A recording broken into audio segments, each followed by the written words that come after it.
একবার ভেবে দেখেছেন পৃথিবীতে এমন ৩ জন মানুষ আছে যাদের দোয়া আল্লাহ কখনোই খালি ফেরত দেন না, কিন্তু সেই ৩ জন কে তা জানার আগে ভিডিওটায় একটা লাইক দিন আর কমেন্টে লিখুন আল্লাহ আমার দোয়া কবুল করুন।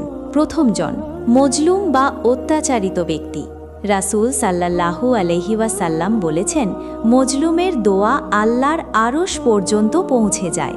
তার দোয়ায় আল্লাহর সাথে কোনো পর্দা থাকে না। দ্বিতীয় জন, পিতা মাতা। মা বাবার দোয়া এমন একটি শক্তি যা সোজা আসমানে পৌঁছায়। তাদের দোয়া দেরি হলেও ফেরত যায় না, এটা আল্লাহর প্রতিশ্রুতি। তৃতীয় জন, রোজাদার।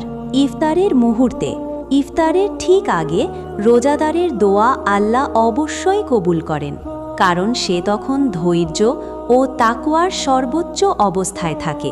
দোয়া ছাড়বেন না।